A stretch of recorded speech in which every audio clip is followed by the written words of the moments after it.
मैं आपको बताना चाहूँगा कि खाद्य आपूर्ति किसके लिए है। हमारे सोसाइटी में वो निचले तबके का वंचित शोषित व्यक्ति जिसके पास 2 समय का भोजन नहीं है, वो कोई भूख से यहाँ पे परेशान ना हो, उनको खाद्य मिले, उनको 2 समय की रोटी मिले, उसके लिए खाद्य आपूर्ति जैसा ये बहुत सेंसिटिव डिपार्टमेंट है। अमूमन बहुत कम चर्चा होती है, पर हमने ये बात इसलिए रखी क्योंकि वो तमाम लोग जिनका नाम आज के समय में खाद्य सुरक्षा में जुड़ा नहीं है, वो वंचित ना रहे। हकीकत ये है कि हर गांव में जो प्रभावशाली होता है उनके नाम तो इनमें होते हैं, पर जो वाकई जो जरूरतमंद होता है उसकी कोई बात नहीं करता। सत्ताएं, राजनेता, तमाम लोग बातें उन्हीं की करेंगे जो प्रभावशाली होगा, पर साहब वो निचले तबके की बात कौन करेगा। आज के समय में हर गांव में ऐसे कई लोग हैं जो वाकई जरूरतमंद है पर उनके नाम नहीं।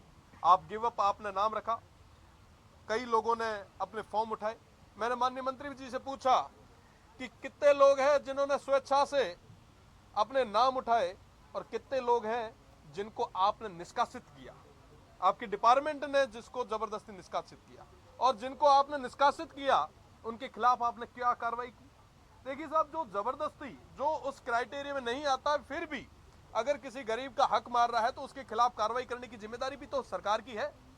सरकार ने अब तक कितने प्रकरण दर्ज किए, उसका जवाब तो मुझे पूरे तरीके से नहीं मिला, पर मैं ये जरूर समझ सकता हूं, जैसे आपने बात भी कही, एक धारणा बनी है आम सोसाइटी में कि ये जितने भी गेहूं आते हैं ये गेहूं पूरे तरीके से खराब और इस तरीके के होते हैं कि अगर कोई स्वस्थ व्यक्ति इसको आहार के रूप में ले तो वो निश्चित रूप से बीमार होगा।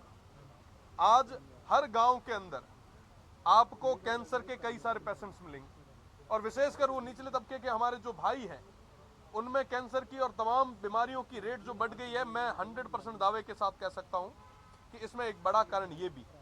जब आप रेस्टोरेंट खोलते हैं, छोटा मोटा कोई प्रतिष्ठान खोलते हैं, आप FSSAI से उसको पूरे तरीके से वेरीफाइड कराते हैं, पर साहब ये जो गेहूं बंट रहे हैं इनकी बात कौन करेगा, इनको किसने टेस्ट किया।